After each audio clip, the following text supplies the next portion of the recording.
580 Sports Talk. Brendan Dworzinski and Dan Lucero here with you live for the next 2.5 hours.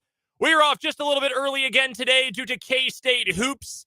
The Wildcats destroying the Rams last night. I don't know what that battle would look like in the wild. I think Wildcats might win there too. Rams got like the strong like exoskeleton, like the horns and what have you. Might be a tougher nut for a Wildcat to crack than you think. I don't know. I feel like the Wildcats' agility would help. Yeah, you might be right about that. I think that'd be an actually decent nature battle of mascots there. But K-State, by virtue of winning last night, they play the late game tonight in the Cayman Islands. By the way, that game is played, or the tournament is being played at like a YMCA. I don't know if you saw any of the clips on Twitter, because I know neither of us paid for Flow Hoops last night. Sure didn't. Absolutely not. Sorry to tell you all. Yeah, I followed the game. I listened briefly to, or not briefly, but I listened to a little bit of Wyatt on the call. Thankfully, they were able to restore power. Yeah. And internet connection. Because when, I don't know if you heard when they joined the broadcast, the pregame show began and Wyatt and Stan were on the cell phone. Yep.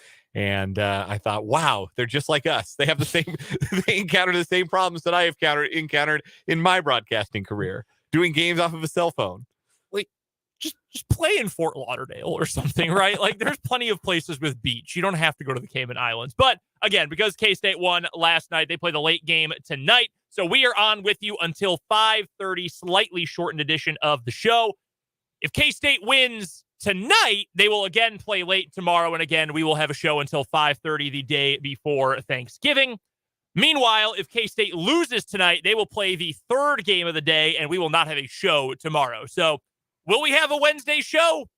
It is entirely dependent on the Kansas State Wildcats basketball team. So if you want more of us, hope they win. If you want less of us, hope that they lose tonight and they play the earlier game tomorrow. As for our show today, plenty to get to. We've got a lot on the Patrick Mahomes subject to get to, our favorite subject on this show. Dan saw some stats today that are just absurd. They are truly ridiculous about Mahomes and the Chiefs offense. So we'll get to those to lead things off here in just a moment. Also this hour, we'll get to some college hoops talk. We'll talk a little K-State, a little KU, some of the things that have really stood out to us about the early part of this college basketball season. By the way, and I know I'm jumping all over here to start the show, no matter how your day has gone, I am almost certain beyond the pale that you are having a better day than the Louisville men's basketball team, which with under 10 minutes to go in the game is losing to Texas Tech 54-20. They have scored 7 points in the second half. They had 13 in the first half. There are 9.5 minutes left in the game. They have 20 points. They are getting massacred in Maui right now. So you're having a better day than them. I am certain of it. That's hard times. That's hard times for Louisville basketball. Having been to Maui within the last year, I can tell you this. It is hard to have a bad day in Maui. I think Louisville has found the key to having a bad day in Maui. How are they on the turnovers to total points? Because at the under 16 media timeout, they had one more turnover, 14, than total points, 13. They have more points than turnovers. Hey, now. It is 20-16. Hey, you're on the positive side of that ratio. That's a positive you can bring forward. Dude, this is brutal. This is absolutely awful. They have 3 assists for 7 made baskets. They are 1 of 12 from 3. Texas Tech is not even playing like next level basketball. They have 1 double-figure scorer. Right. They're shooting 48%. Like, it's just kind of a ho-hum game. They're good, but they're not like the team that went to the national championship game good. So at least you have that. We all can share that we are thankfully not Kenny Payne and the Louisville men's basketball team. Later on in the show today, we've got Michael Swain joining us from fog.net for our 23rd Street Brewery Jayhawk Weekly. We'll play a round of NFL Is It Good as we go into the Thanksgiving break. I think we've got a few interesting topics to talk about in that regard today. We've got headlines. What is wrong with you? Again, we've got Random Question Tuesday this hour. It's all coming up here on 580 Sports Talk. And you are welcome, as always, to be a part of the program. Hit us up on the Big O Tires text line. 785-272-9429 is the text line number. And, of course, check us out on YouTube. Comment, in the comment section on the YouTube live stream. We'll see those right away. Let us know what you're thinking about whatever we're talking about on the show today or whatever else might happen to be on your mind. If you're watching on the stream, I am wearing my new favorite shirt today, my Frasier concert tour t-shirt. It is my new favorite shirt. And as a Frasier super fan, I was very happy when this came in the mail the other day. Let's get to the Chiefs. Let's get to Patrick Mahomes and the offense that is playing better than it has in recent years, and at least by some metrics. But I think we have not gotten to a point where the greater football public is actually accepting the greatness we are seeing this year. And you saw a couple of stats today, one from Ben Baldwin's EPA numbers, one from I think they're actually all from Ben Baldwin originally sourced, in fact. This Chiefs offense is moving the ball at a historic level, a truly historic level. And we're talking like the greatest offenses in history kind of level for this Chiefs offense right now. Yeah, some of this stuff is just preposterous. And we talked about, and Andy Reid spoke about this at the end of the Chargers game, about how enjoy these moments while you have them. Enjoy these teams and these players while they are operating at ramming speed. This is just remarkable. This one almost floored me, like knocked me out of my chair when I was looking at this stat. There's a stat called series conversion rate, and that is essentially what percentage of series. So you start with 1st and 10. That is a series. What percentage of the time do you start with a 1st and 10 and either come up with points or another new series? Basically, what percentage of series are successful? You get a first down and move the chains, or you put points on the board. Like, the average is roughly 70%, is roughly league average. The best offense of all time since 1990, I shouldn't say of all time. They've got this number going back to 1999. So it covers the modern era of the National Football League, what we've come to know as the more offensively explosive era of the NFL. The number one offense since 1999 in series conversion rate is the 2007 New England Patriots, the unbeaten team. Brady threw the 50 touchdowns. Randy Moss was a cheat code. That's an all-time great NFL team, even if they didn't finish the job in the Super Bowl. They had an 81.4% series conversion rate. Over 80%. 4 of every 5, more than 4 of every 5 1st and 10s ended in either another first down or some points.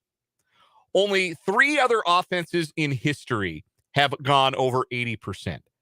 The 2020 Packers are second all-time. That was an MVP year for Aaron Rodgers. Mm-hmm. The 2019 Ravens was an MVP year for Lamar Jackson. Yep. And the third highest of all time, sandwiched between the 2020 Packers and the 2019 Ravens, last year's Kansas City Chiefs. 80.3% series conversion rate. Pretty good. Pretty good. Would you believe that after the top 4, one of which is a Patrick Mahomes offense, the next 3 since 1999 are all Patrick Mahomes offenses, including this year, which right now is exactly even with 2020. 79.7% of the time, the Chiefs have a 1st and 10, a fresh series. They are either converting and moving the sticks or putting points up on the scoreboard. Nearly 80% of the time. That is level with the 2020 team that went to the Super Bowl. It is percentage points higher than Mahomes' rookie year in 2018. And if you look a little further down the list, the 15th best offense since 1999, that's a Mahomes offense too. Now, that was the year, 2019, that the Chiefs won the whole thing. But it is also, crucially, when we're talking about regular season numbers, a year where Mahomes missed a few games. Yeah. What he missed? I think he missed 2 plus most of the Denver game. Yeah, most of 3 games. So that is 15th all time. So of the 15 offenses who have been the best, and let's make it 16 because there's a tie there, of the 16 teams since 1999 most successful at converting a 1st and 10 into either another 1st and 10 or points, 5 of them are Patrick Mahomes and the Kansas City Chiefs. Wrap your mind around that for a second. Understand how rare this is. And look at the company that keeps. the other quarterbacks in the top 16 that are either ahead of or behind or level with these Mahomes-led offenses. We mentioned 2007, Tom Brady, maybe the GOAT, maybe the best to ever do it. Certainly the most accomplished quarterback of all time. Yep. Aaron Rodgers in an MVP year, one of the all-time greatest we've ever seen. Lamar Jackson in an MVP year. 8th and 9th are both New Orleans Saints teams. That's Drew Brees. That's a Hall of Famer. Yeah, the 2011 Saints were really freaking good. That was the year where Brees had an MVP claim. Yes, and all of Mahomes' healthy seasons to this point rate better than that particular team. It's 2011 and 2018. 10th all-time since 1999, the 2020 Bills, the breakout year for Josh Allen. Mm-hmm. Allen is also on this list last year and this year. So give you an idea of how good the Bills have been on offense. Josh Allen's got 3 of the top 20. Who else is on this list? 11th all-time, 2013 Broncos. Peyton Manning, record-setting season. Mm-hmm. Greatest offense, most prolific offense in NFL history at that point. 12th, Matt Ryan in an MVP year. The Falcons in 2016. 13th is Justin Herbert last year. 14th is Josh Allen last year. 15th is Mahomes Super Bowl year. In the Super Bowl year, plus Matt Moore for a few games. And 16th is Ryan Tannehill in 2020, which is kind of the sore thumb on this list, because the rest of the list is Manning with the Colts in 2004, Brady in back-to-back years, 2011, 2012, and Allen this year, rounding out the top 20. So what this list says, we all get frustrated when the punter comes out, right? We don't want to see the punter. We didn't pay to see the punter. We want points. And it feels frustrating when the Chiefs don't score. Like, it feels like a failure. It feels orders of magnitude worse than I think it feels for most other teams, because the expectation is that they're going to go and score. Mm-hmm. And this statistic, series conversion rate, shows you that since Patrick Mahomes has been the quarterback, if you averaged all this up, the Chiefs over the last 5 years are sitting at like 79%, which is something only 8 offenses have ever been better than for a single season in the last 23 years of the National Football League. That's what the Chiefs are doing every year. That's what they do when Mahomes misses a few games with injury. That's what they do when they lose a generational talent wide receiver in Tyreek Hill. This is what they do. They keep the chains moving, and they put points on the board, and they just have an answer for everything a defense can possibly throw at them. If you're watching on the YouTube stream, by the way, we have the chart up right now. Apologies, we are not able to do so on the radio, obviously. But it is kind of amazing. I mean, you look at historical seasons, all-time great seasons, MVP years. There are a handful of quarterbacks who are on here a couple of times. Peyton Manning twice with 2 different teams. Tom Brady has 3 teams on here, including 2007, which, despite that is the greatest team to never win a Super Bowl. I don't think there's really even any argument about that. You might not even need the qualifier, honestly. It's in the argument. Yeah, they just might be the greatest team of all time, even though they tripped and fell at the end. Aaron Rodgers is only on there once. Even last year, a second MVP, not on there. Hell, Aaron Rodgers in 2011, his first MVP, when the Packers had the best offense in the league, that's not even on here. Mm-hmm. Mahomes is on here, or the Mahomes-led offense is on here 5 times. That is truly, truly remarkable. 5 out of 5. Yeah, that's insane. I mean, Brady's on here 3 times. Manning is on here twice. Rodgers is only on here once. Brees crazy. Twice. Yeah, it's incredible what he's done. And one of the reasons that the Chiefs have been so good at series conversion rate over the years, we call it third Mahomes, right? The fact that there is no third down that is so crushing that you feel like the Chiefs ought to run the give up draw. Yeah. You remember those days? Oh, yeah. So I used to root for teams that were coached by Mike Holmgren, and Mike Holmgren loved a 3rd and long draw play, man, to the fullback. Like when the Seahawks started cooking under Mike Holmgren, 3rd and longer than 12, Max Strong was getting the carry. Okay. And hey, sometimes it even worked, but not real often. Yep. 3rd and 12, 3rd and 13, those are give up downs over the course of NFL history. And they're not give up downs anymore, but they're especially not give up plays when you have Patrick Mahomes. What'd they convert on Sunday night? 3rd and 17? Deep in their own, deep in their own territory, 3rd and 17. Justin Watson pops open over the middle. Yeah. Mahomes throws a dart, just rips it into Justin Watson, his 5th wide receiver, for a first down on 3rd and 17. So we call it 3rd and Mahomes. And another number that shows how effective or efficient the Chiefs have been on third and fourth down passing plays. The graph shows early down expected points added per play on passes and late downs, third and fourth down, drop back efficiency on passes. Well, as you can imagine, the Chiefs are pretty efficient all the way around. Early downs, first and second down, the Chiefs are third in the league. Now, there's not much separation between the teams when it comes to early down drop back success, because early down dropbacks are pretty safe plays, generally speaking.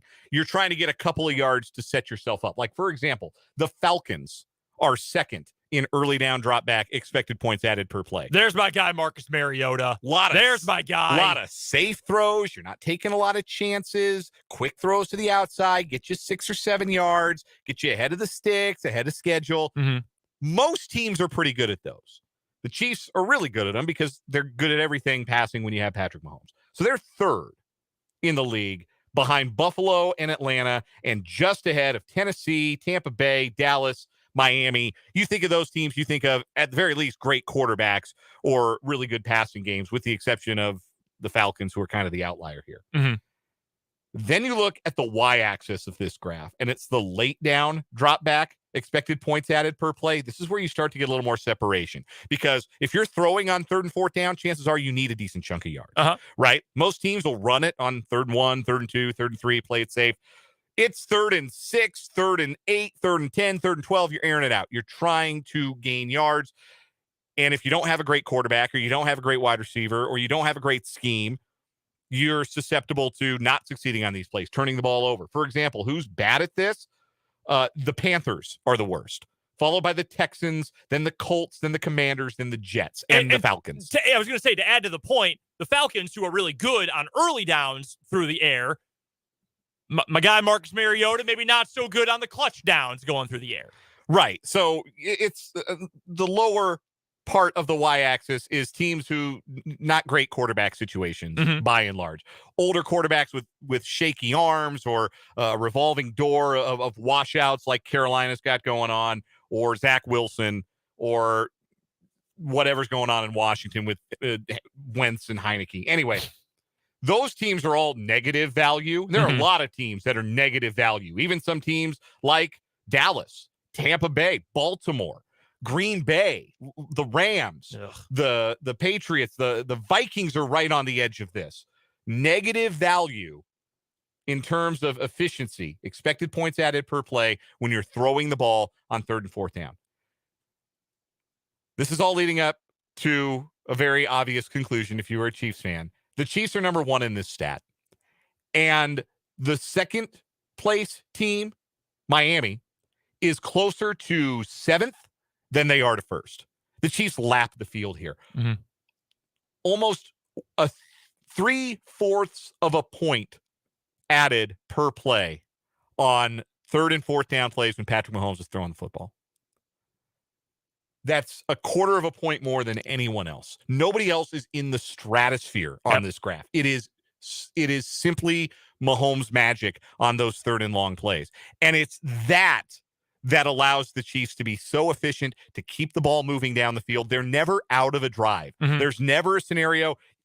You don't ever want to make drive-killing penalties. And the Chiefs, by and large, do avoid, those 1st and 10 holding calls. There have been a couple here and there, but they're not like the Broncos. They're not like, you watch a bad team and they're doing that stuff all the time. Undisciplined. Yeah, undisciplined, not a good offensive line. So you're committing a bunch of penalties on early downs. You end up in 1st and 15, 1st and 20, and you bury a drive before it even gets going.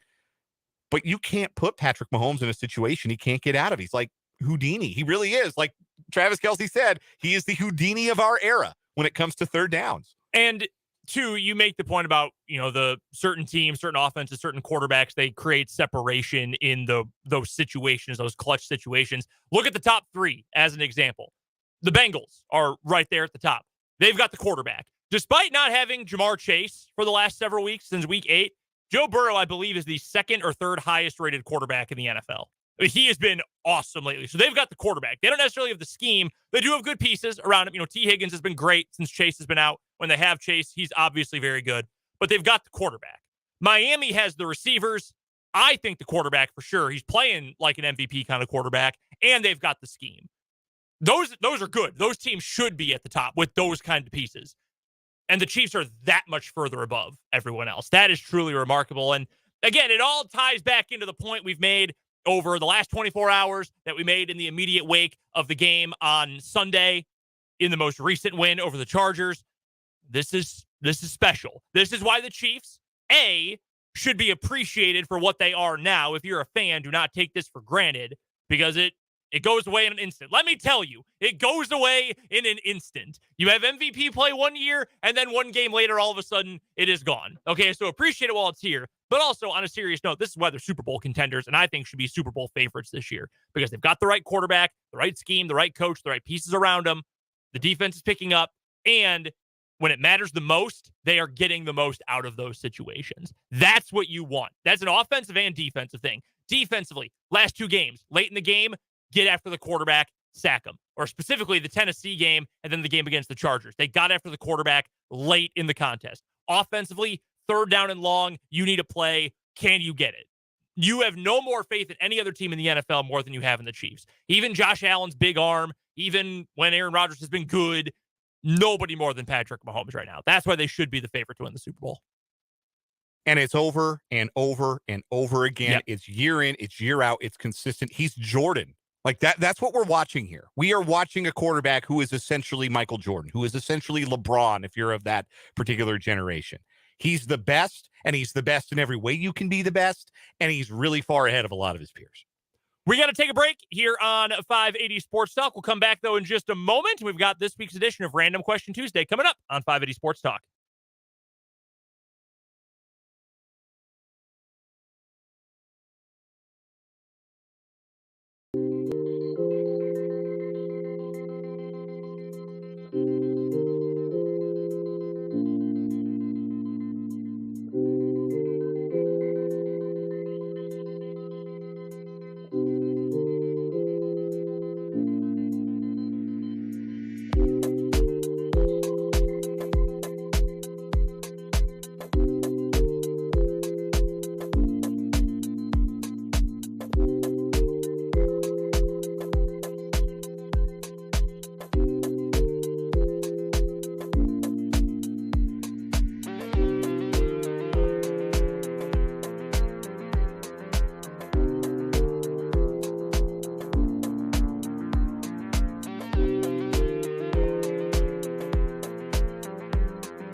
Welcome back to 580 Sports Talk. Brendan and Dan here with you today.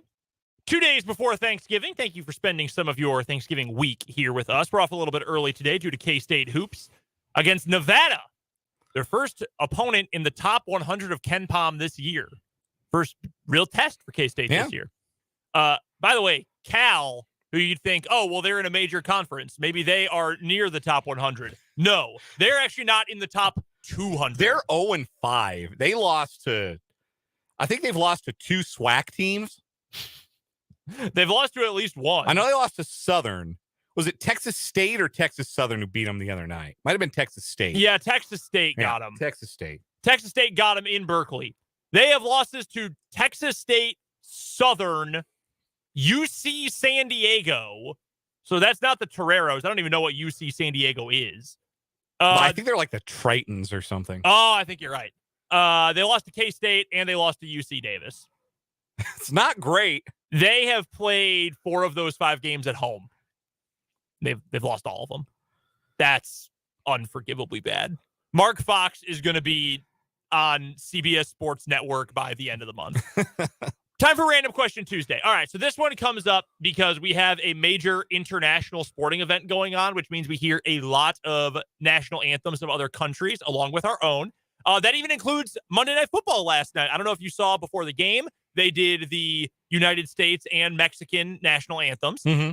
Audio mix was a little weird on the Mexican national anthem. I don't know why, but I don't remember having heard theirs before. I thought it was cool. The crowd sang along with it. I think, at least this is my perception, part of the reason why so many people, when we hear other national, I don't hate the Star Spangled Banner. I mean, it's not the most festive song, but I don't personally have an issue with it. I think a lot of people think ours is lame compared to other countries because other countries have ones that kind of invite you to sing along with it a little bit more. Like the U.S. is a little more subdued. And hard to sing. It is very hard to sing. And really hard to sing well. Yes. It's kind of it's in a weird measure. It's a difficult song. Like, there was a pretty prominent instance, it might have been game 1 of the World Series. Guy forgot the words. Like this year, like it happens all the time. People get going and they forget the words. Like it's a hard one to sing. Yes. But I will say there are some that sound very cool. There are a lot of them that sound very cool. It's a cool way to get to understand some foreign cultures other than our own. So my random question for you with all of that lead up and build up, do you have a favorite non-American national anthem? I will tip my cap to our neighbors to the north. I think "O Canada" is very good. Yeah. La Marseillaise, the French national anthem, kind of goes. La Marseillaise. I'm sorry. I don't speak French. Fine. Oh, yeah, because I'm like the authority on French pronunciation. Speak better French than me. I'll tell you that. That's okay. I'm forever correcting people that call them jalapenos. So, like, I get it. Like, fair enough. So, yeah, we know what we know. We don't know what we don't know. I had an ex get so mad at me one time when I corrected her on that. Oh my God, that was a whole other thing. Anyhow, but who else has a good anthem? I always thought Spain's was kind of cool, with a little bit slow. Yeah. But yeah, I would say like off the top of my head, like Canada's is good and France's is good. Mm-hmm. And I think ours should just be America the Beautiful. I think it's a better song, easier to sing, a little quicker, a little snappier. Yeah. I think America the Beautiful would be a great one for us. So many of them are celebratory in a way. And ours is about like war. Yeah. Well, ours is like a reverence thing. And I'm not trying to be overly critical about it. It's more of a, hey, have reverence for this thing as opposed to our country is sick. France, La Marseillaise, that's my answer here. That one's also about war. I don't know if you've ever read the lyrics to it, the English translation of it. Long time ago. Here is the chorus of the Marseillaise in English. To arms, citizens, form your battalions. March, march, let an impure blood water our furrows. It was written during the French Revolution. It's about killing the monarchy and about killing the ruling class and essentially let the blood run through the streets of Paris and Marseille, a la the Marseillaise. That's my answer. It's awesome. Yeah, it's a pretty good one. Badass. From the 785 of the Big O Tires text line says Russia's is very ominous. Did they use the same one the Soviet Union used? I don't know, actually. Because the Soviet Union one, like, you ever see Rocky IV? Like, Yeah. Very menacing. Oh, yeah. The Soviet national anthem. Yeah. I would probably have a better grasp on what Russia's is if we had heard it during the Winter Olympics. But we didn't. We haven't heard it for the last 2 Olympics. Yeah, because they have been on probation or whatever. They're not in the World Cup. Yeah, they got, not really hearing that anthem these days. Do they get to play it at the next Olympics? I don't know. I don't know either. I have no idea if they do. Speaking of songs that you hear at sporting events. Oh. That's a perfect segue into the one I thought of earlier today. Okay. What is the best sounding jock jam, if you will? Arena song that sounds better when it is soundtracking something that is happening in a arena or a stadium or a ballpark. What is the song that is the ultimate jock jam? And please do not answer literally the ultimate jock jam from the end of the ESPN produced cassette tape jock jams, which I may or may not have worn out as a child. So I actually own a CD. I think it was from 96 of it's alternating tracks of great famous calls of Bulls games and then songs that used to always play at the United Center / Chicago Stadium. So like it's Michael Jordan, the Marv Albert calling the move against the Lakers. Yeah. Oh, spectacular move. And then it goes right into The House is Rockin' by Stevie Ray Vaughan. Sure. It's an awesome one. It sounds really fun. Like I would listen to that regularly. Yes, I have it in my car so I can listen to the introductions of the 1996 Bulls starting lineup. Harper, Jordan, Pippen, Rodman, and Luke Longley. Shout out to Luke Longley. My answer, it's on that CD. It also is repopularized by a Geico commercial in the last couple of years. Whoop, there it is. It has got to be Whoop, there it is. That is a fun one. That is a great one. Also, honorable mention, it's a little different. It's not quite as much of a party song. Machine Head by Bush. I like that song anyway. Every NFL stadium, every hockey arena, every hockey game, you hear the whole place. Yeah, all right, let's go. Yeah, whole place gets charged up. A big face-off in the defensive end when you're protecting a 1-goal lead in the playoffs. The Machine Head comes on. Yeah, that'll raise the hair on your neck. My answer to this was always one that kind of can't be played anymore because they don't want to give royalties to a guy who's rotting in prison right now for some horrible crimes. But Rock and Roll Part 2 is the GOAT. Rock and Roll Part 2 is the all-time arena jam. Like, by the time I was 18 years old, of the 50 best moments of my life, I bet 30 of them involved Rock and Roll Part 2 in some form or fashion. Like, it was the Avalanche goal song, and they played a lot of Nuggets games and Rockies games. You used to hear it all the time, and now you don't hear it anymore because Gary Glitter's rotting in prison. Maybe when he finally kicks it, and the royalties go to his family, who I don't believe enabled any of his horrible crimes, maybe then we can start working it back into the arena rotation. Man, that's a good question. I don't know. It is also one of the greatest sports movie songs ever because it plays during one of the climactic scenes in Happy Gilmore. Yes. Oh, yeah. Really good. Also, 3 other quick ones. Sirius by the Alan Parsons Project, which I bet is on that 96 Bulls. Of course it is. It's the first track. Yeah, it is. Of course it's the first track. It's the introduction song for the Bulls. That's how everybody knows it. People know it by that better than they know it as an Alan Parsons Project song. There are a lot of people who know it as the running of the Bulls, not Sirius. No, yeah, I totally believe that. At least where I come from. Club to Death by Rob Dugan. They did a pregame montage for the Duke Kansas regional final in Omaha a few years back. That was set to that. And I think I levitated in my seat at the press box briefly. And as much as I hate to admit it, and it's this is a perfect example of context mattering because I would never just spin this. It's not going to ring off in the club or get any plays on Spotify. And I even hate the team that I'm talking about here. But, man, when the Dodgers win in dramatic fashion and they start playing those opening piano notes to I Love L.A. by Randy Newman, that's pretty good. It's pretty cool. That's pretty cool. Except when it happens against my team, which far too often for my taste over the years. Man, is that the most famous Randy Newman song that isn't You've Got a Friend in Me? Is it more famous than Short People? I would say so. I don't think Short People gets a lot of run anymore. No, I don't think so. You do occasionally on classic rock radio here, I Love LA. Occasionally. I like that song. That's my old person take. Give me more Randy Newman. Great placement in the Naked Gun. Yes. 100% true. We've got to take another timeout. When we come back, we'll get to a little college hoops talk. K-State plays again tonight. KU getting ready for the battle for Atlantis, which begins tomorrow. We will talk all about that coming up after this on 580 Sports Talk.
We're back on 580 Sports Talk. Brendan and Dane here with you. I'll tell you this much. If I heard Real Big Fish at an arena, I'd lose my damn mind. That'd be my great jock jam for you. I love Real Big Fish. Not a lot of ska. No. Blasting through the speakers at the big stadiums these days.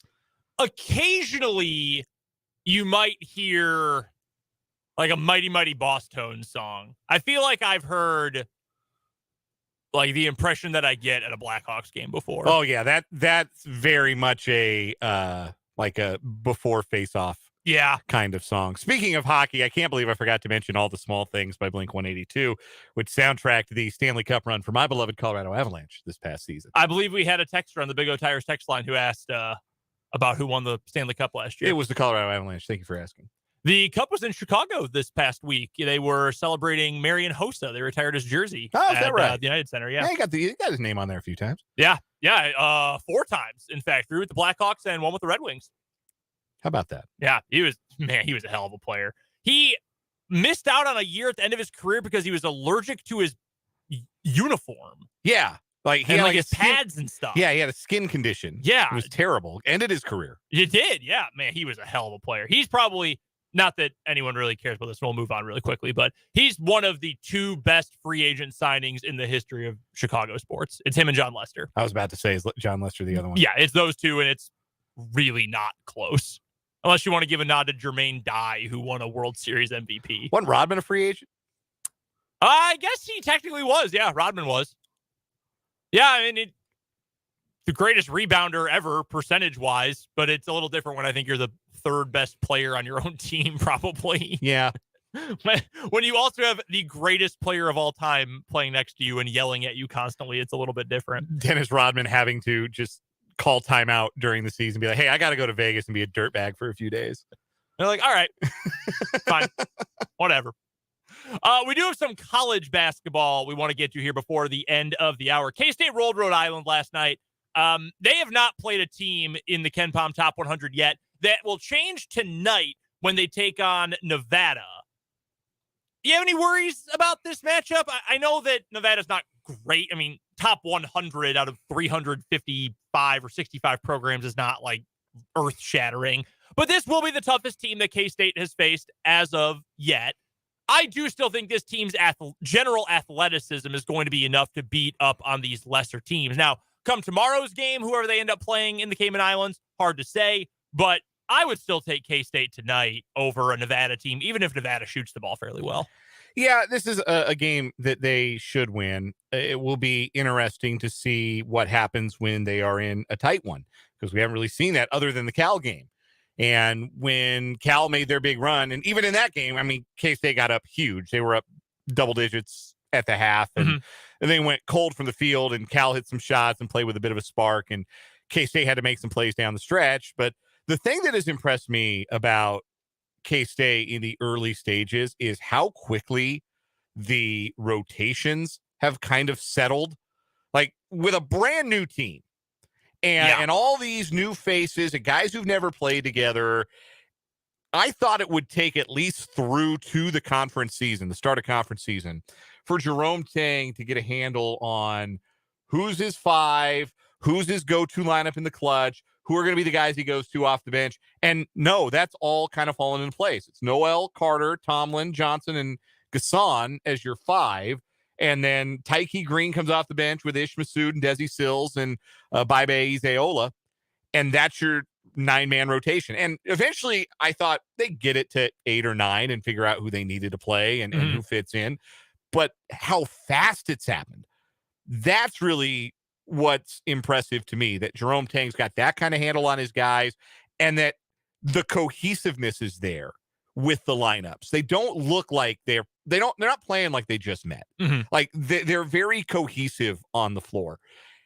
And I think that's a testament to coaching. It's a testament to those players too, how quickly that they have managed to come together and make this look as good as it has looked. Because look, the last few years under Bruce Weber, and they were losing games like this in the non-conference. They were tricking games off regularly. This bunch has yet to do that and have, like you said, they're taking care of business. They're blowing teams out at halftime. They're not messing around.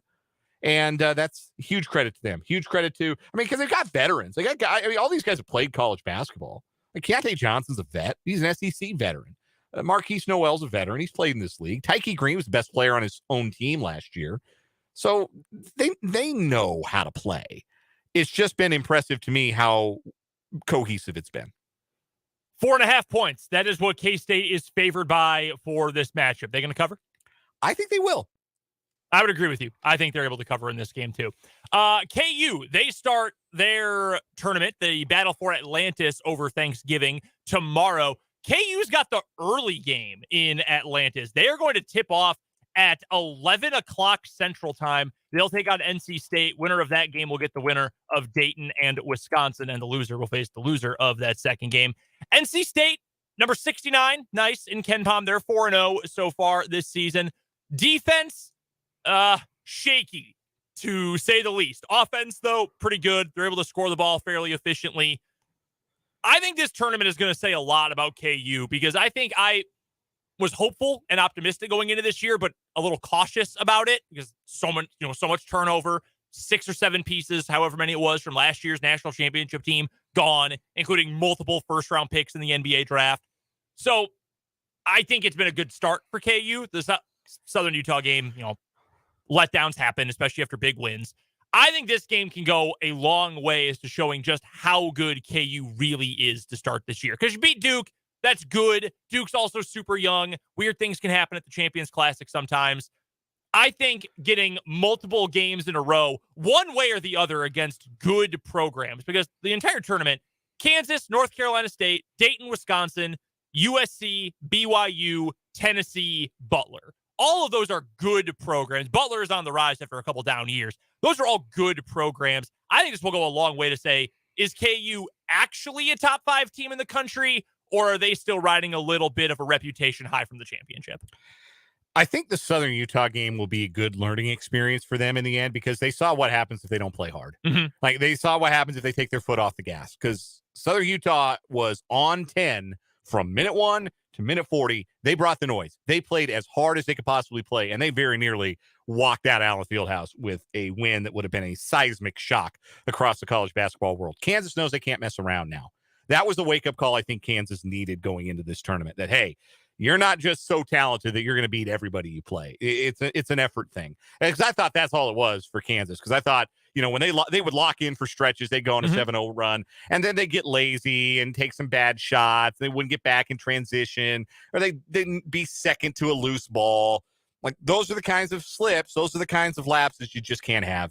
And I think they learned a valuable lesson in that against Southern Utah, and I think they'll be ready for this tournament. They should be the favorites to win it. Yeah, I would say so as well. And if you're watching on the YouTube stream right now, we have the bracket up. Again, it'll be KU versus North Carolina State, 11 o'clock tip-off coming up tomorrow. Weird to have KU in the early game. Usually the highest profile team will play the late game. Yeah. That's a little bit unique. And again, they'll play the winner. Well, if KU wins, they will play the winner of Dayton or Wisconsin. If they lose, they'll play the loser of Dayton and Wisconsin. Real quick, you've got a word for us from your pals over at FanDuel. Yeah, new customers right now get $125 in free bets guaranteed when you place your first $5 bet. And that's perfect for college basketball season ramping up and for every World Soccer match. So soccer fans, now's the perfect time to give FanDuel a shot. You can just download the FanDuel Sportsbook app. It is safe, secure, and super easy to use. You can bet on everything: money lines, player props, corner kicks in the soccer matches. Plus, FanDuel even lets you combine your bets for chance at a bigger payout with a same-game parlay. And best of all, you get paid your winnings instantly. So don't miss your chance to get $125 in free bets, win or lose, when you join FanDuel with my promo code Lucero. Got to enter that at sign up, Lucero, and make every moment more with FanDuel, America's #1 sportsbook. You must be 21 and present in Kansas. First online real money wager only. $10 first deposit required. Bonus issued is non-withdrawable free bets. Expire 14 days after receipt. Restrictions apply. See terms at sportsbook.fanduel.com. FanDuel is offering online sports wagering in Kansas under an agreement with Kansas Star Casino, LLC. Gambling problem? Getting help is your best bet. Call 1-800-522-4700 or visit ksgamblinghelp.com. Speaking of international soccer, now that the read is over, we can say World Cup. In the World Cup today, France blowing out Australia. The Socceroos. Tough one for the Socceroos. Les Bleus. They led 1-0. They'll always have that. They will always have that. Les Bleus came away with the 4-1 win. Also, Saudi Arabia beat Argentina. While we were sleeping, Lionel Messi, the greatest player of all time, and Argentina lost to Saudi Arabia, coughing up a 1-0 halftime lead. That's wild. Like, I don't even know a whole lot about international soccer. I know that a lot of those Middle Eastern countries are not all that good. Yeah, I know Argentina is very good. That would have been like when UMBC beat Virginia in the NCAA tournament. That would have been like if that happened at 4 a.m. And then if they also gave Virginia a state holiday after that. Maryland. Yeah, you give the whole state of Maryland a state holiday. Yeah. Yeah, because that's what's happening in Saudi Arabia. They're taking a national holiday tomorrow because they won a game at the World Cup. We're going to take a break for our national and local news here at the top of the hour, but coming up in the 4 o'clock hour of 580 Sports Talk, we'll play a pre-Thanksgiving edition of NFL Is It Good? We've got What Is Wrong With You, and Michael Swain will join us for our 23rd Street Brewery Jayhawk Weekly. It's all coming up here on 580 Sports Talk.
go. 580 Sports Talk going up on a Tuesday afternoon. Brendan Dworzinski and Dan Lucero here with you. Thank you so much for joining us on this Tuesday afternoon. If you want to get in touch with us and be a part of the show, hit us up on the Big O Tires text line. 785-272-9429 is the text line number.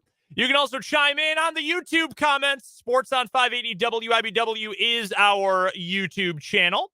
And that is where you can find the live video stream of the show today and every day that we are on the air. Appreciate all of you guys who have subscribed. If you haven't yet, head over to the channel. Just go to youtube.com, search for Sports on 580 WIBW, or even easier, just go to youtube.com/@Sports on 580.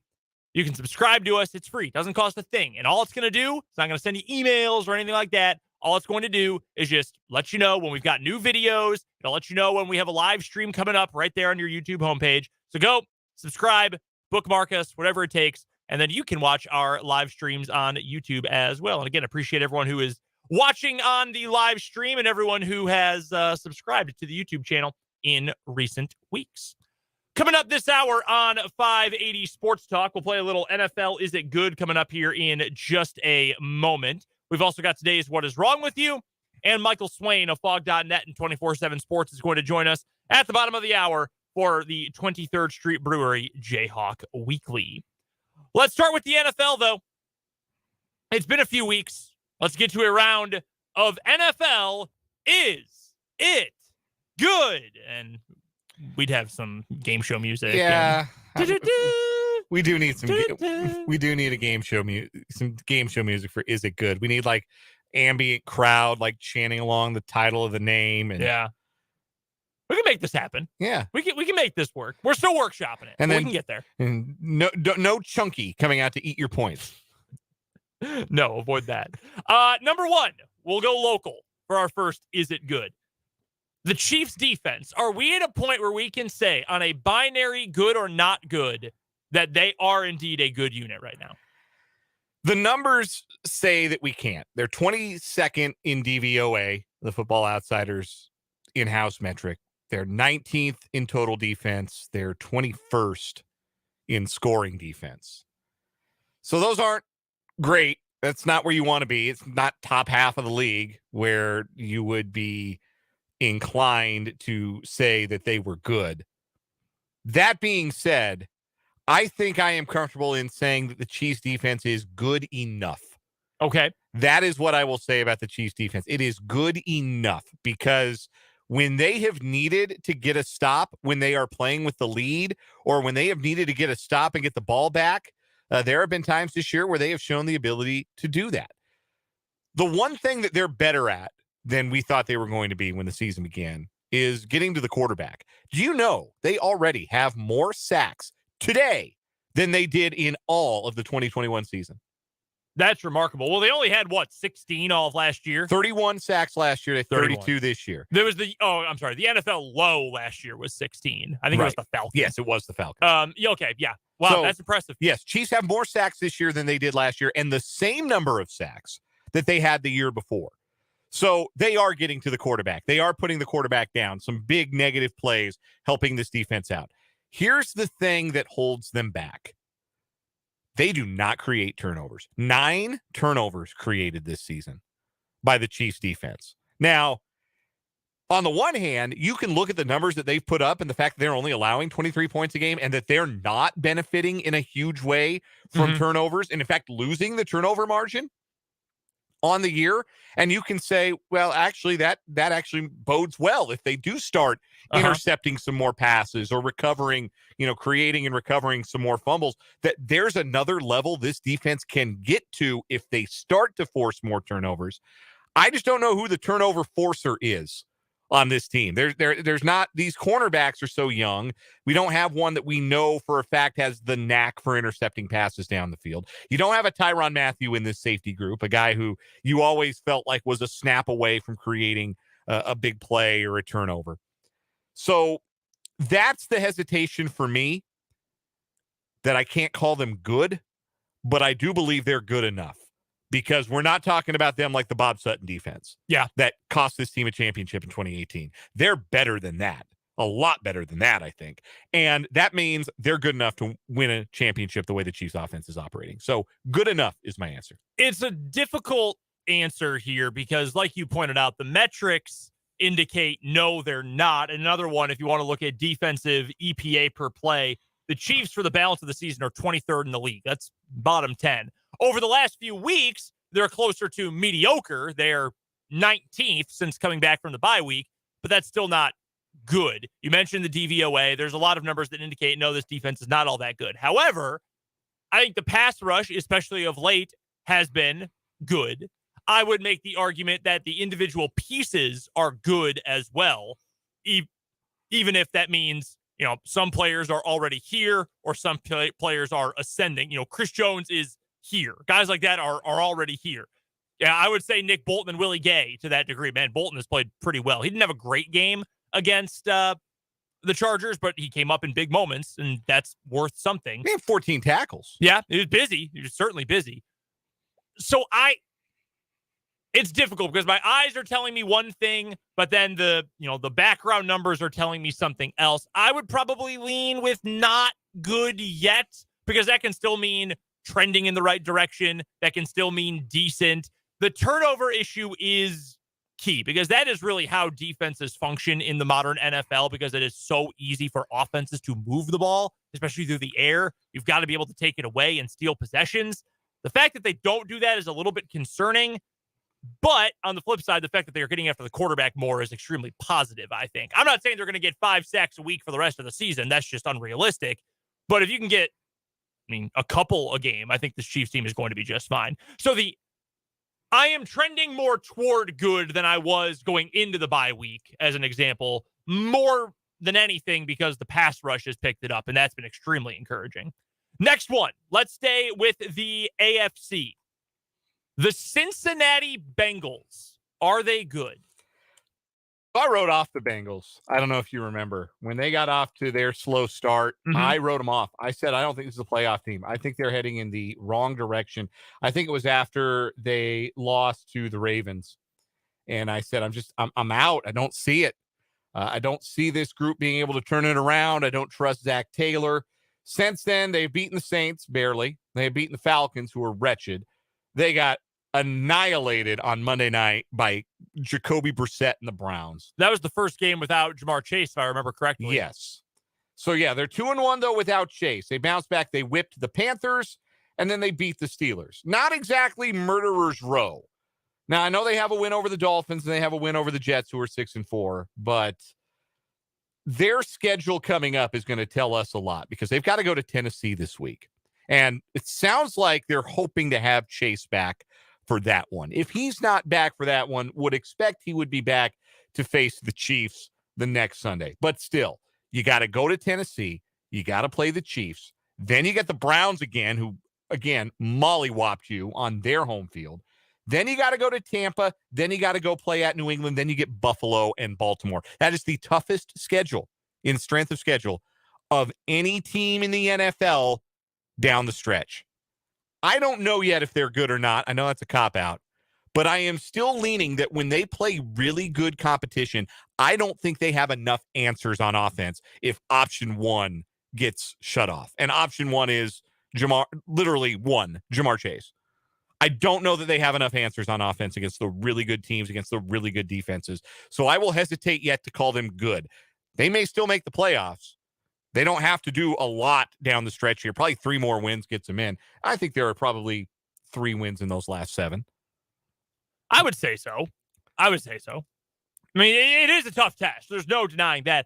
I am going to lean yes. I mean, you know how I feel about the Cincinnati Bengals. They've been playing really well over the last few weeks. I'm going, let's see, the last 5 weeks or so. It was 11, 10, 9, 8, 7, 6. So in the last 6 weeks, the Bengals have been one of the best offenses in the league, at least according to expected points added. In fact, over the last 6 weeks, they have been the best offense in the NFL. That's higher number than the Chiefs. The Chiefs are second. The Dolphins are third. The Bengals are way above both of them. Now, that's not the be-all, end-all. That is one stat. That does not indicate everything. They're playing really well, and that is obviously because their quarterback has been playing really well. After that dud in week 1 and kind of an iffy week 2 against the Cowboys, Joe Burrow has been playing like he did at the end of last season. He has been tremendous. I had that stat earlier that he's been the second highest rated quarterback in the league after Jamar Chase went down with an injury. And again, hopefully he's back soon for that team's sake. I'm going to lean with yes, and I think we are seeing an example again of the coaching doing enough, as well as the top-end talent outperforming the position that their coaches are putting them in. I still don't think Zach Taylor is a good coach. I don't think he is either. I don't think he's very good at making adjustments in a short-term period. Now, I will give him credit because their offensive problems earlier in the year have been smoothed out a lot. That's obviously partially because of the players. I think that's also partially because Taylor said, all right, well, my plan stunk. So let's just, fine. Joe, you want to do whatever you want? Go for it. It's like, okay, well, I will. And we are going to be good. So I guess playing up to your strengths or weaknesses, I guess, in this case. They're not especially well coached. I think their defensive coordinator, Lou Anarumo, is okay. I don't think he's a great defensive coordinator. But I think their talent is enough to put them in that good category. I still think they are one of the fringe contending teams. Two things real quick that worry me about the Bengals. Number one, they can't run the ball a lick. That is true. Their top 2 rushers each average below 4 yards per carry. And the other thing is Joe Burrow's been sacked 32 times. 32 times. Man, that's a lot of hits, especially behind an offensive line. They spent a lot of money to try and upgrade this year. So they feel to me like kind of the same team last year, except they can't surprise anybody anymore. They're not lying in the weeds. People will be keyed up for them. People will know exactly what it is that they do. And I think they're in for a bit of a rude awakening here down the stretch. They may yet get to 9-8, but if I'm the number 2 seed, I'm not quaking in my boots about them in the playoffs. So I'm trying to do the math in my head here. 19 plus, so 32 times, that was the number, right? 32, yeah. So this is not great to say, but of those 32 sacks, 13 of them came in the first 2 weeks of the season. They've only given up 19 in the last 9 games, or 10 games, excuse me. So again, that's not great, but it's not as bad as they were trending through those first 2 weeks. Last 8 games, you mean? Last 8 games, excuse me, yes. Not quite as bad. Next one on the list for our NFL Is It Good? Let's go to the NFC. The Washington Commanders. Are they good? And I think the easy answer is no, they're lucky. No, they've benefited from a bad NFC. And if that is the argument, I think that is fair. However, they're playing right now winning football. And they have a loss to the Vikings on their record from a few weeks ago, who are still probably okay, even though they're obviously fraudulent given how this week went.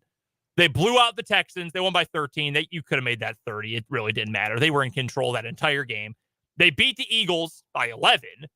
3-point loss to the Vikings. They beat the Colts. They beat the Packers. They beat the Bears all in a row. They're playing really well right now after a slow start. They've decided to stick with Taylor Heineke the rest of the way. Are the Commanders good? No, they're not good. No, okay. with no hesitation. I mean, their wins, that 12-7 win over the Bears on Thursday Night Football that made Al Michaels briefly consider retiring midway through the third quarter. They have that win over Green Bay. They have a 1-point win over the miserable Colts that ended up getting their head coach fired in favor of a television pundit. And then they have the win over the Eagles where they benefited from the 4 turnovers and a win over a Texans team that's just completely wretched. The Texans gained 148 yards in that game. No, they're not good. They don't run the ball real well. I know they like to. They like to run the ball. They like to think they can establish a run. They average less than 4 yards a carry.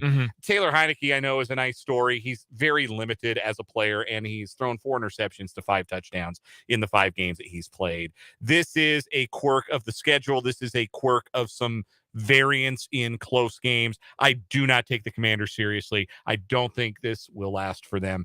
But again, these wins are in the bank. They get the Falcons and the Giants the next 2 weeks. They could be 8-5 before their bye week. 100% they could.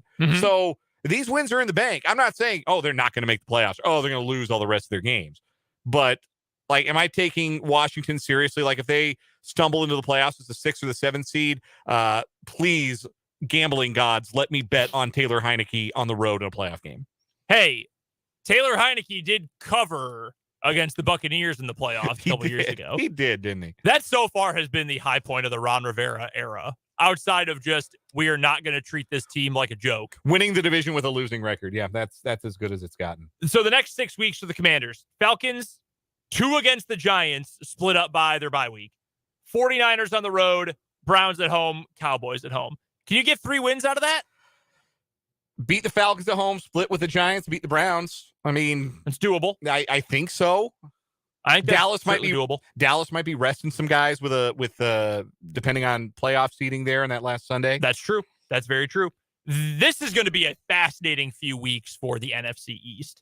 The only team the Commanders have played all through their games against their division so far. Well, I guess they've played so they've played both times against the Eagles. They still have 1 against the Cowboys, 2 against the Giants. Giants got to be careful, man, because they are really on the brink now.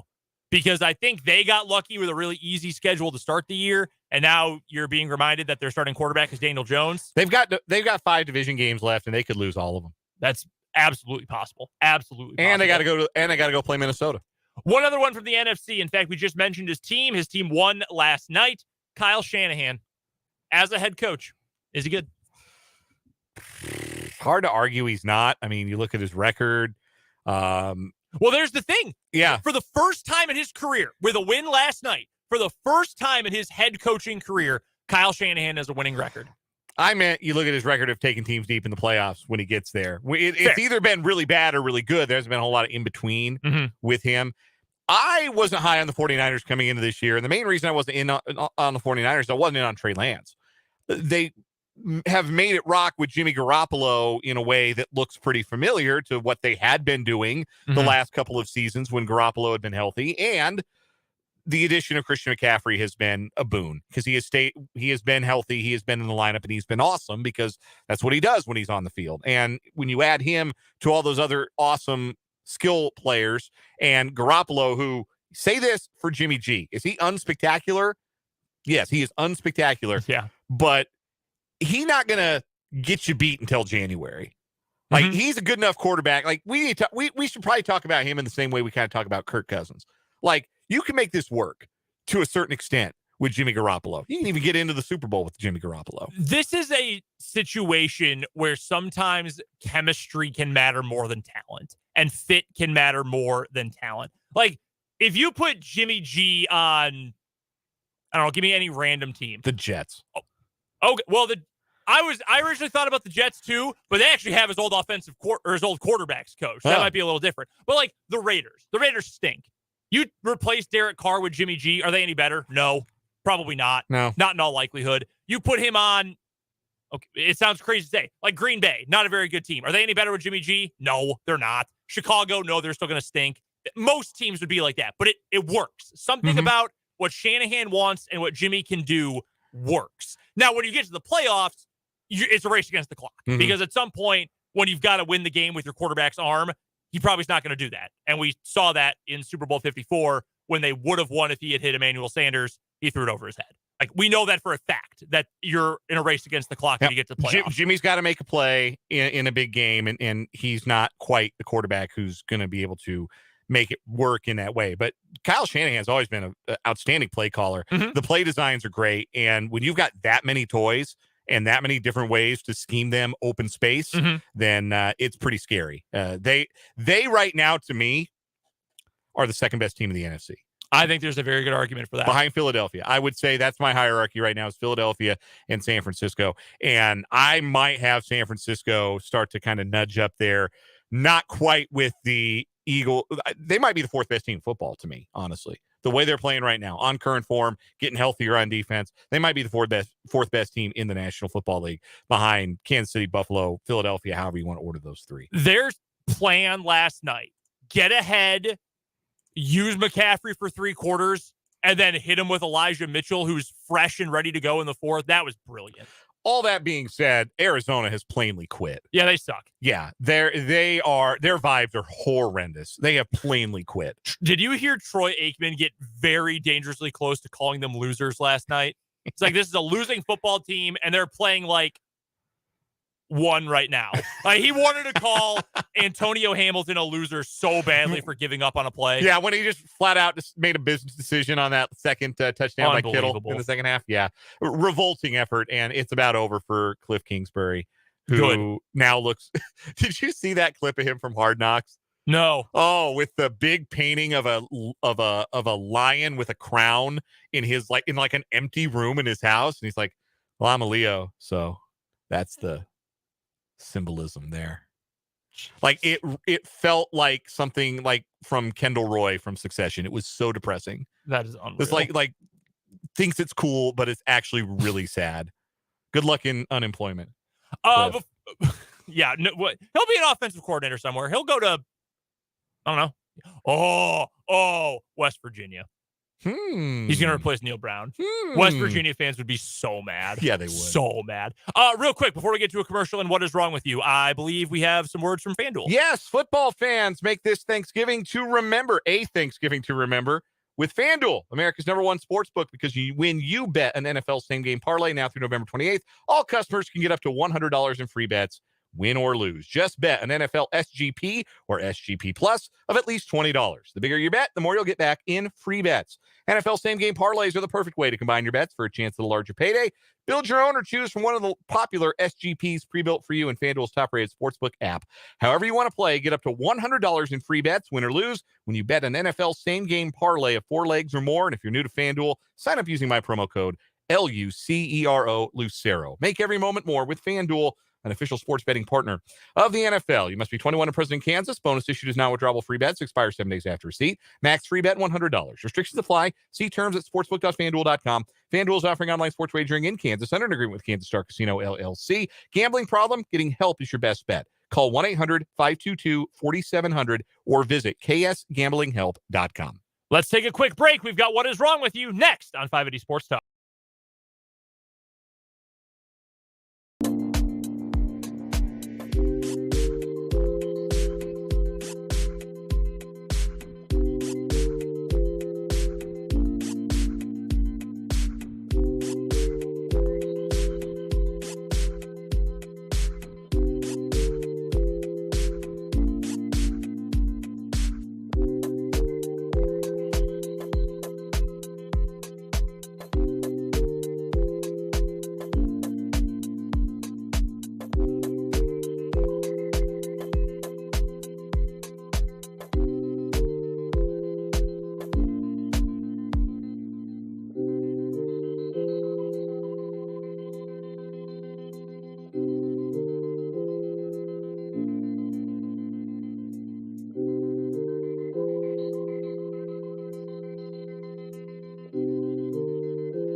more What Is Wrong With You here on 580 Sports Talk. Brendan and Dan with you. Two new stories going head-to-head today to take on our reigning champion, the birth certificate bank robber, a gentleman with an expletive tattooed on his throat who robbed a bank, and his demand note was written on the back of his own birth certificate. And he did it all to prove a point to his lover, although it is still unknown what exactly that point was. Two news stories today. Dan, I'm going to go first. When you and your now wife got married, what was the dress buying process for your wife like a big deal? Like, was it a hectic process? Did she have one in mind that she'd always wanted? Like, was money ever a factor in what she wanted to get?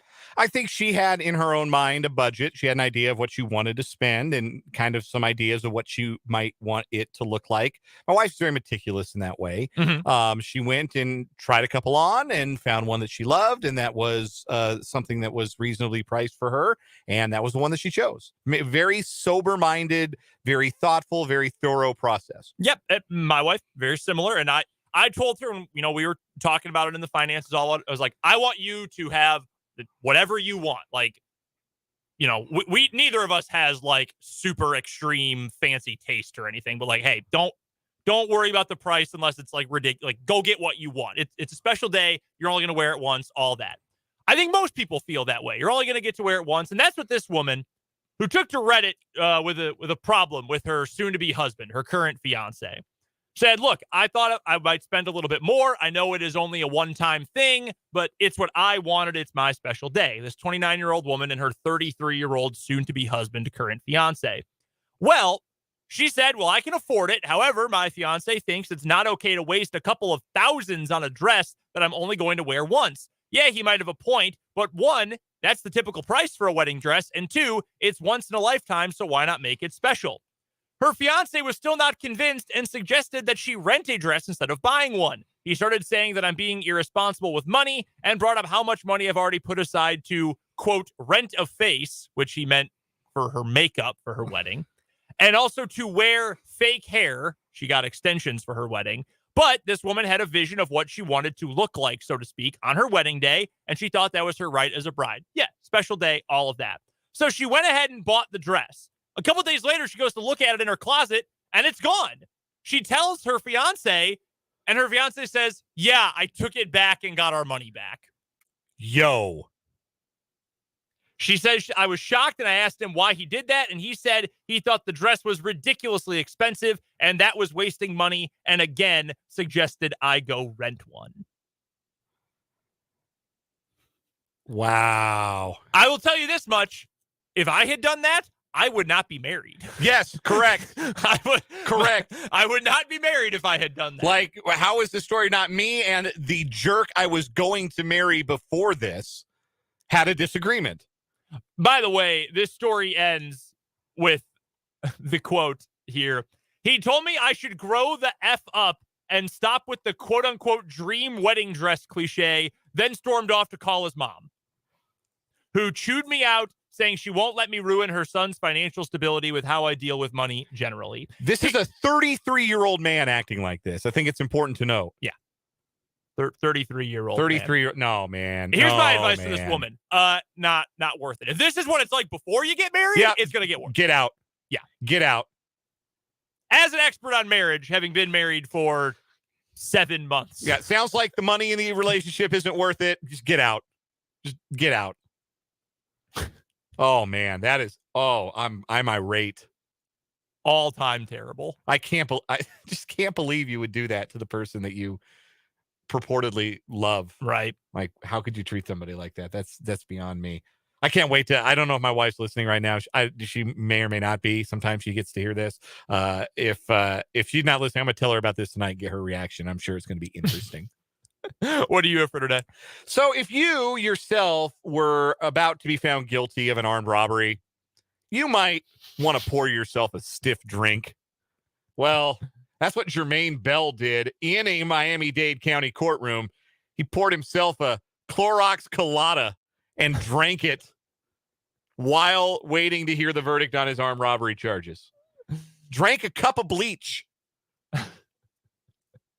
Now, he survived. This is what I threaten to do when I say, if I see Rodgers throw deep on 3rd and 1 again, right. I'm going to drink bleach. Yeah, this is one of my go-to jokes on Twitter. It's like, oh, the Rockies are losing 2-0 in the first inning. Guess I'll go to the cabinet for some Clorox.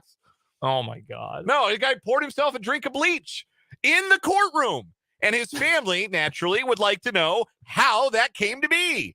Bell did survive. He immediately became so sick he was taken out of the courtroom on a stretcher and taken to the hospital. But there are some serious questions being asked regarding how this could have happened. That's so funny. His attorneys and corrections and everybody just stood there and watched this man drink bleach. Jermaine Bell had already been in custody for more than 3 years fighting these armed robbery charges and was awaiting to hear the verdict and just poured himself some bleach. That's incredible. Very simple story. That is so funny. I'm glad he's alive.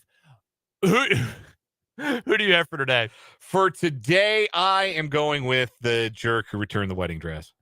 Yeah, you can't do that, man. One of the worst things I've ever heard. Again, you should not be getting married to this man. That is my advice to you. We have a texter from the 785 who has sent in a picture saying this is how to dress. This is the way to get married. And they are getting married, it appears, in matching Kansas State football jerseys with the officiant wearing a NFL or a football referee's shirt. This is a former coworker of yes, ours. It is. This is upon further inspection. Yeah, this is Roger Heaton, longtime legend family. Around these parts. Absolutely. Legend in this place. Shout out to Roger. Hope you're doing well. Yeah. See, you didn't have to return the jersey. Yeah. That's unbelievable. No, that guy sucks so bad. I'm shaking with rage. Does that beat the birth certificate bank robber? 100% it does. I agree with you on that. 100%. We've got to take a quick time out. When we come back on the other side of this break, Michael Swain will join us for Jayhawk Weekly.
Kansas tonight.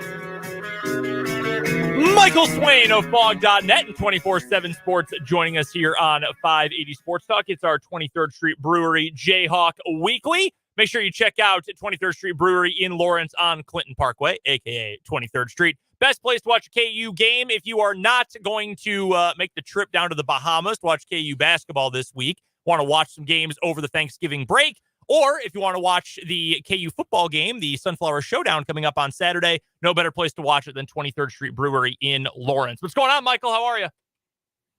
Doing well. Excited for maybe one of the busier weeks of the year, all things considered, but should be a lot of fun.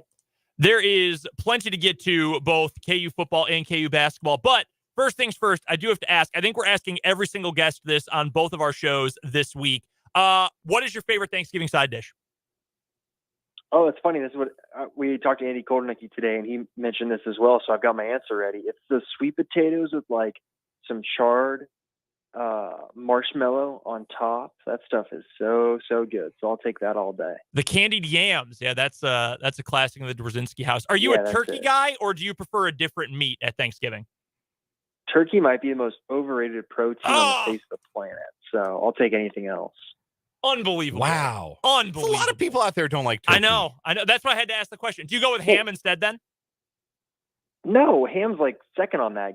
We'll do like a beef, like pork roast, something like that. You know, give me some pork or something, chicken even. Like ham and turkey are probably on the bottom half of the spectrum if we're talking about proteins. You want like a fun meal like that. You and my wife would get along, Michael. There was one of those like build your favorite Thanksgiving meal for $20. One of those like fantasy draft type memes that goes around on Twitter all the time. And I showed it to my wife, and she fired hers off. And I was like, "Wait, there's no meat there?" She goes, "No, there's not."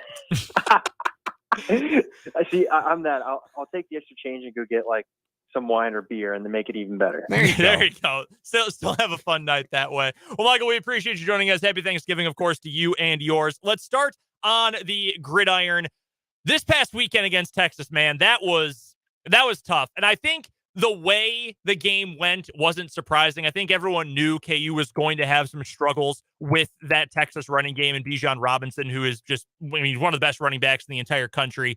But I was a little surprised by just how much of a beatdown it was. Were you at all surprised by the fact that it was the first blowout loss of the year for KU?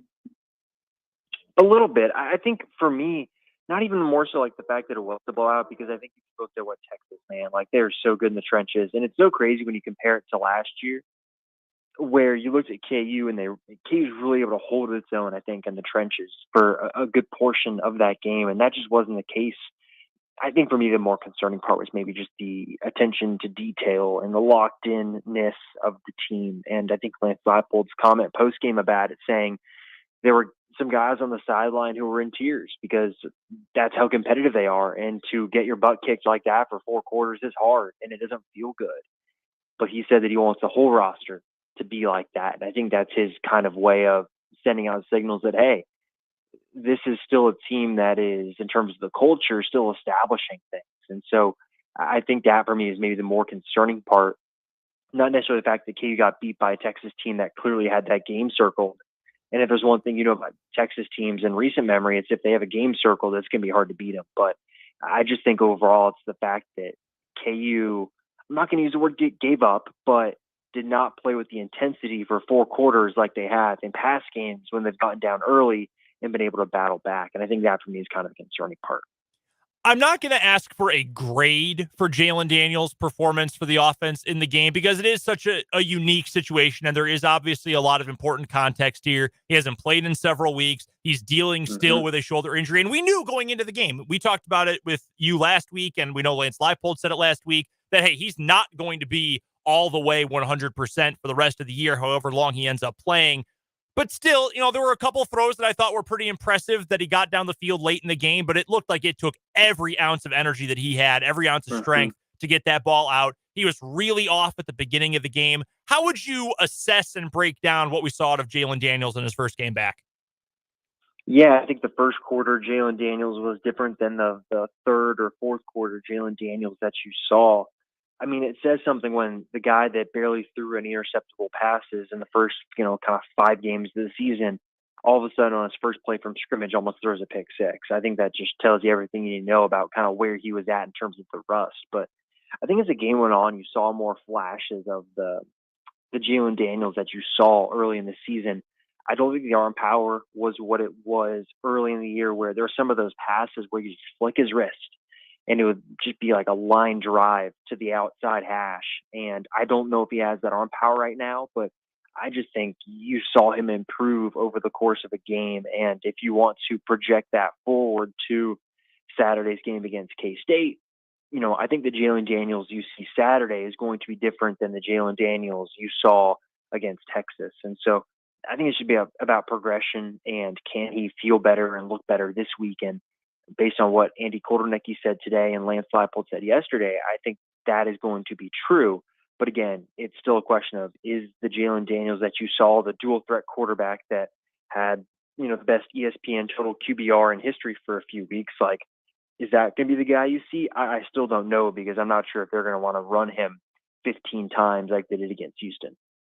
Our guest is Michael Swain of Fog.net, 24/7 Sports. He joins us every Tuesday at this time for Jayhawk Weekly, presented by 23rd Street Brewery in Lawrence.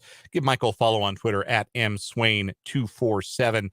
Michael, what does a KU win over K-State look like? If they are to go to Manhattan on Saturday and pull the upset, as what at last check they were 11.5-point underdogs, what does the game look like? What are they able to do on both sides of the ball to play the game on their terms and escape with a win? I think for starters, the turnover margin is going to be huge. KU cannot turn the ball over at all. If they do, it's game over. That's how I think this game needs to go for Kansas. They cannot turn the ball over. On the other side, they need to have one of those games where they force a fumble and recover it, or they get an interception, or someone muffs a punt. I just think it's one of these games where the little small momentum moments are going to need to go KU's way. And then I look to the trenches. Can KU's defensive line hold its own against the Kansas State offensive line? Can you slow down Deuce Vaughn? I think that's one of the deals that with this defense this year, if they can hold the opposition in the trenches and not allow them to get a rhythm offensively with the run game, that's how KU is able to hold its own in some of these games. You can look at, Oklahoma State, even TCU in the first half of that game, right? KU really limited TCU's running attack. And so I look at this game, and if KU can force a turnover to win the turnover margin, but then on the other side, really limit Deuce Vaughn, and then also have someone like Devin Neal run the ball really well and control the pace of play that way. You can't let Kansas State dictate the pace of play in a game like this, or else they're going to do what Kansas State has done to other teams this year and really run all over them and allow Will Howard to kind of get going. So KU can win this game, but man, their margin for error is 0, and they're going to need to play probably their best game, probably even going back to the Houston game. I just think they're going to have to play a complete 4 quarters and really come out firing. Just a couple more questions for Michael Swain of Fog.net and 24/7 Sports. Head over to Fog.net for the best coverage of all things Kansas Jayhawks. Michael and the crew over there do a tremendous job covering the Jayhawks. You can also follow Michael on Twitter at mswain247. He joins us every Tuesday at this time for our 23rd Street Brewery Jayhawk Weekly. Let's flip it over side right now. The battle for Atlantis going on this weekend. I've got to ask, did you make the trip to the Bahamas? I know you didn't go to Indy for the Champions Classic. Was that because you were saving up for the trip to the Bahamas?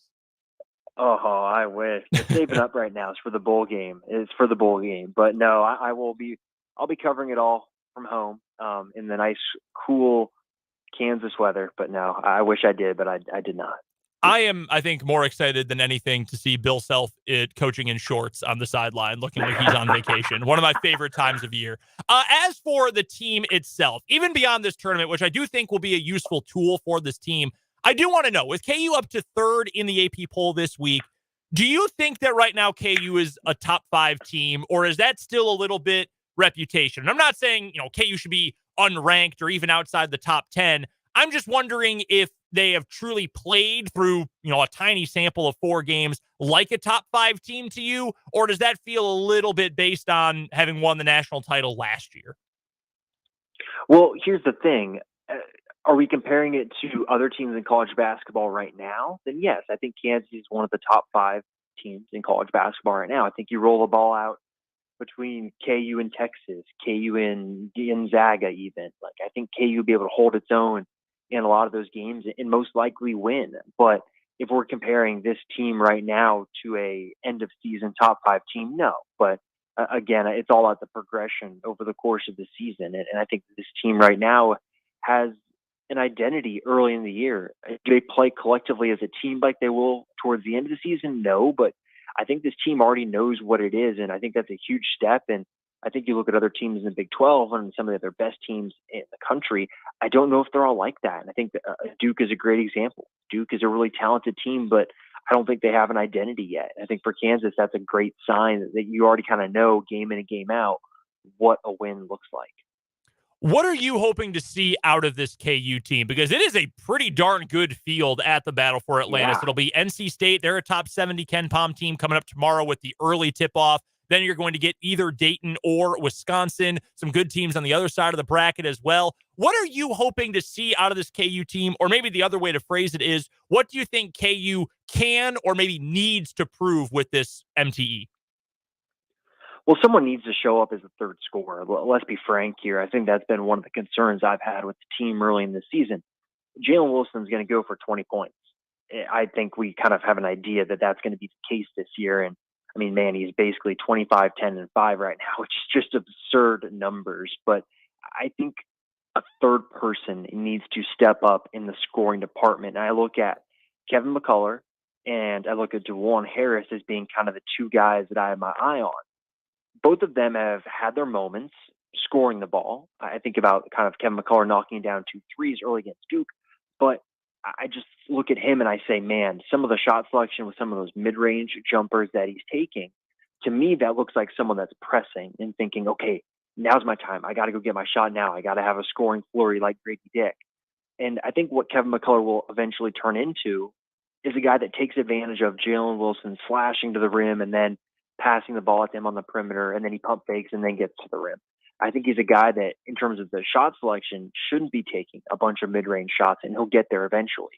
For me, it's can Kevin McCullough step into that third scoring role, or can DeJuan Harris be that guy? I think he's shown at times that he can have that attack mode mindset where he wants to go get his in the scoring department. We know what he can do as a passer, but can he take that next step forward as a scorer? And so I think for me, big picture, that's the big thing I'm looking for. And then second of all, man, can just one of these big men be consistent?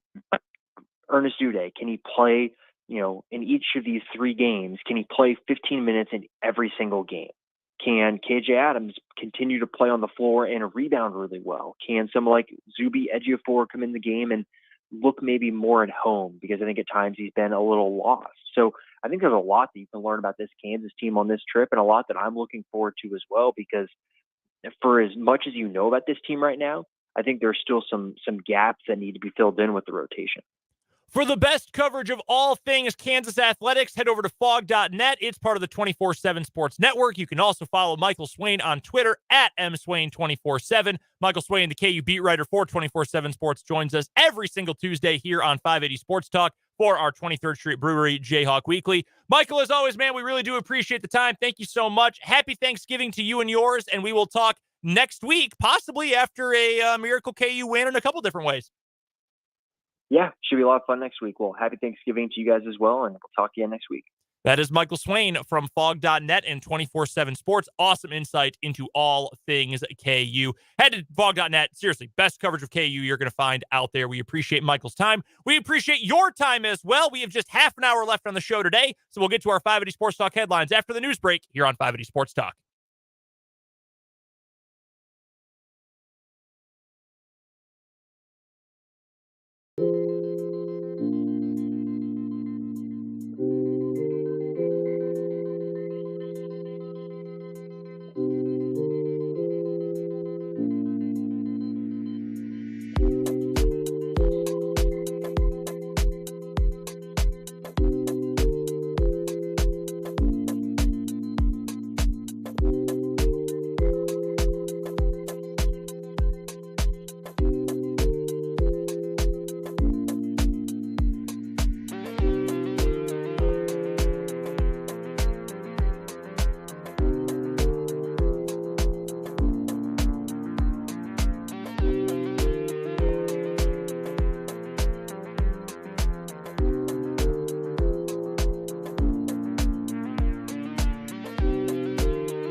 now. Half an hour left on 580 Sports Talk on this Tuesday afternoon. Thank you so much for spending some of your Tuesday afternoon hours with myself and Dan Lucero. Myself being Brendan Dworzinski. We're off early again today due to K-State basketball. The Cats in the nightcap yet again down in the Cayman Islands will be taking on the Wolfpack of Nevada. Oh! Don't turn your back on the Wolfpack. That's right. Can we get the Wolfpack, NWO Wolfpack music? Can we? I'm sure we can. I assume we can. As long as we use it for under 30 seconds, I think we can. Let's see if I can't fire that thing up. It is an all-timer. Our high school basketball team, we were the Wolves. They used to come out to that theme. Really? Yeah. That's awesome. Yeah, it was really cool. And they were good. Every intro is always cooler when you're good. Yeah, it didn't work as well my senior year when, like, all those guys were my buddies, but they were a 500 team. Here comes Kevin Nash. When you're NWO for life. That is a great, great song. Yeah, they're spitting on these lyrics, too. His bars.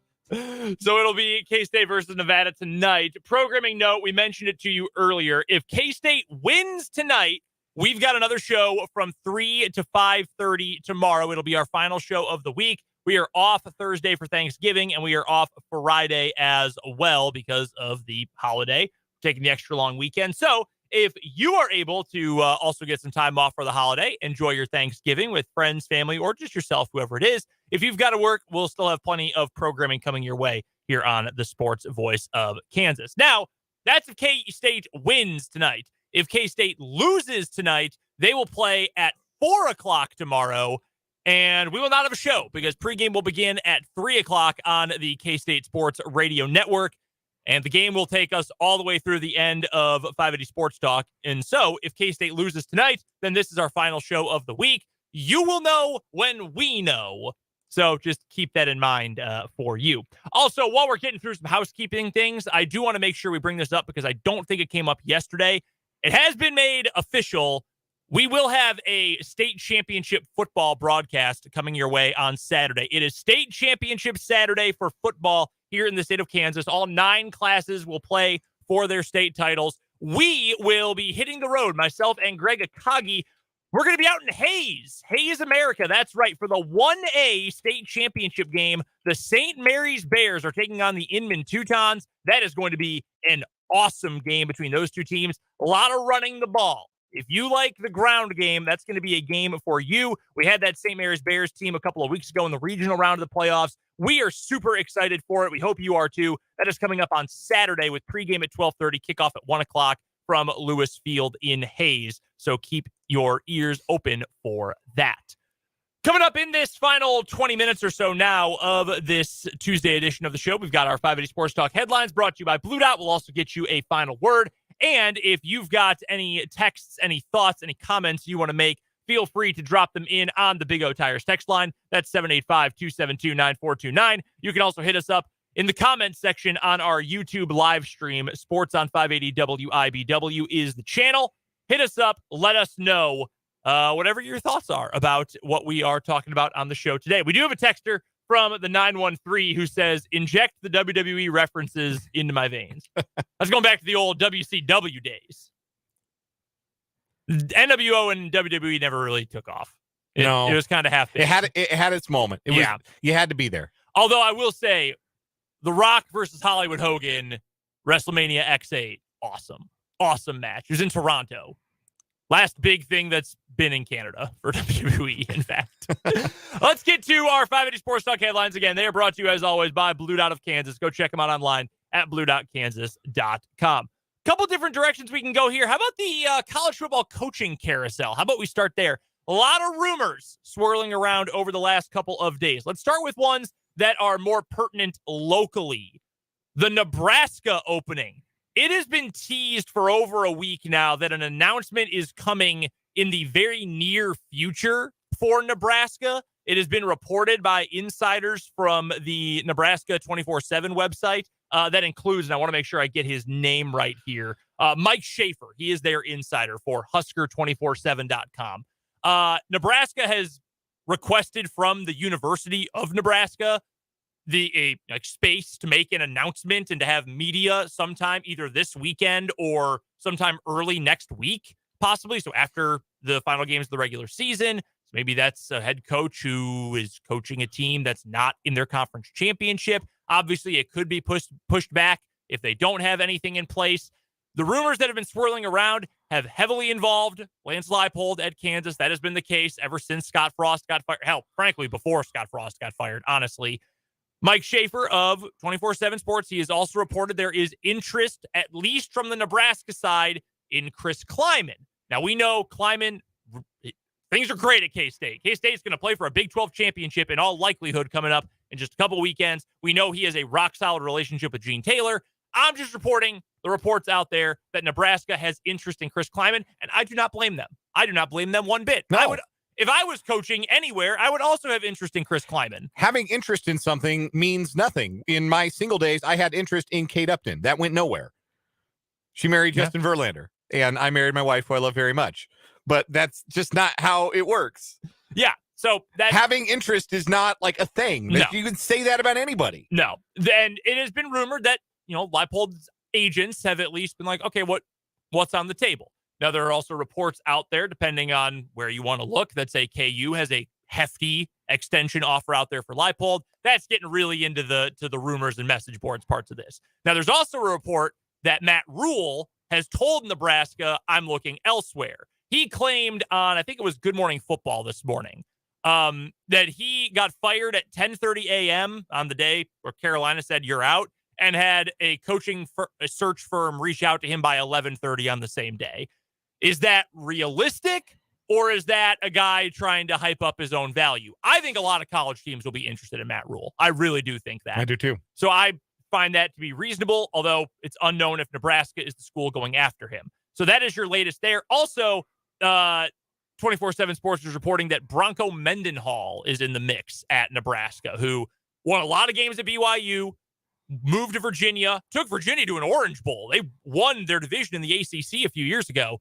A year Clemson went to the playoff. So they went to the Orange Bowl, but he got out of the game for a little bit because he was burned out. If I had recently dealt with burnout, I don't think the first place I'd go would be Nebraska. Yeah. I'm going to be honest with you. That doesn't really feel like it makes a lot of sense. Yeah, no, that 2 + 2 don't equal 5. Like that doesn't make sense to me. The other big coaching search rumors from the last day, Lane Kiffin. This was very funny. This is very funny. So a local TV reporter, WCBI TV was the source, but a reporter for that station tweeted out that the job has not officially been offered, but Lane Kiffin's going to Auburn, and that's going to happen. Lane Kiffin then had some fun with that on Twitter and pretty much said, this is made up, came up with a tweet of his own that said that reporter is actually leaving his job and going to one across town. The job hasn't been offered, but he's going to do it. Look, if Lane Kiffin went to Auburn, would anyone be surprised? No, absolutely not. But has not officially happened yet. I'm going to be honest, if I was Lane Kiffin, I'd hold out at Ole Miss. I would not go to Auburn. God, no. I don't think Auburn is a better job than Ole Miss under current circumstances. Mm-hmm. But when Nick Saban leaves Alabama, I think Auburn is a better job than Ole Miss. That's true. The hard thing is just knowing when Saban's going to leave. Right. Here's the other question. Would Lane Kiffin replace Nick Saban? No, I don't think so. No. I don't think so. I don't think there's a ton of love for him in Tuscaloosa. Probably not. I am personally hoping that Lane Kiffin takes the Auburn job and then when Saban retires, leaves Auburn for Alabama. Because if anyone would do that, it would be Lane Kiffin. It's an amazing number of coaches who've had multiple jobs within the SEC. Like, when you really think about it, it's kind of staggering. You want to talk about incestuous hiring? Yeah. Big time. But 3 in the same conference? That would be fairly untrod upon territory. Yeah, it'd be unreal. First headline for me on our Blue Dot of Kansas headlines. Let's go the pitch with your daily World Cup date. World Cup update. See what I did there? Yeah, I thought it was really well done. Anyhow, 4 more games today. Groups C and D opened up World Cup play today. And while you were sleeping, a stunner in Group C as pre-tournament favorites Argentina, with the greatest of all time, Leo Messi, lost to Saudi Arabia. The Argentinians led 1-0 at half, but Saudi Arabia came back with 2 stunning goals in the second half to take home a massive win in their opener in Group C. Also in Group C action, Mexico and Poland played to a 0-0 draw in the battle for Chicago, as Grant Wall, national soccer writer, humorously referred to it. Man, it's true, though. There's a massive Polish population in Chicago, Exhibit A right here. And then there is a massive Mexican Hispanic population in Chicago as well. The Archer Avenue battle. In Group D, Denmark and Tunisia drew, while France stormed back after falling behind 1-0 and defeated Australia 4-1. The world's biggest soccer tournament is back. FanDuel wants you to get in on the action when America takes the pitch. They're back in action Friday, Black Friday, against England. When you bet on Team USA in group play, all customers get free bets back if they don't win. All tournament long, FanDuel has all your favorite bet types, including some exclusive to soccer. And just like any other sport, you can combine your bets for a chance at a bigger payday with a same-game parlay. However you want to play, be sure to back the red, white, and blue, because all customers get free bets back if Team USA doesn't win. Just sign up with promo code Lucero if you don't already have an account, and make every moment more with FanDuel, America's #1 sportsbook. You must be 21 and present in Kansas. Refund issued is not withdrawable free bets. Expire 7 days after receipt. Max free bet ranging from $5 to $100. Restrictions apply. See terms at sportsbook.fanduel.com. FanDuel is offering online sports wagering in Kansas under an agreement with Kansas Star Casino, LLC. Gambling problem? Getting help is your best bet. Call 1-800-522-4700 or visit ksgamblinghelp.com. The U.S. plays again on Friday, correct? Yes. Okay. Who's going to win, by the way? I don't think we ever got a prediction. England. England's going to win? England should. The whole thing? The whole thing? The whole thing.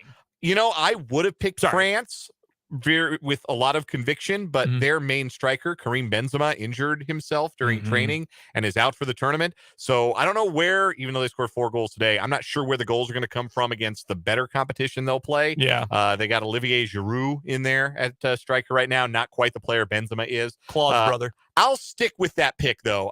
Argentina and Brazil always find ways to disappoint in this thing. So I'm going to go with France to repeat. That's a good pick. Les Bleus. That's what they are. Les Bleus. I believe it. Their team name. Again, leaving the French to you. Next headline for me on our 580 Sports Talk headlines brought to you by Blue Dot of Kansas. The 28 modern era semifinalists for the Pro Football Hall of Fame have been announced. There's some good names on this list. We'll run through them quickly. If you object or are calling any of these a shoe-in, please let me know. Let me also get this saved, and we're going to put it up on the YouTube stream as well, so you guys can all see it as it is happening. Number 1 on the list is Eric Allen.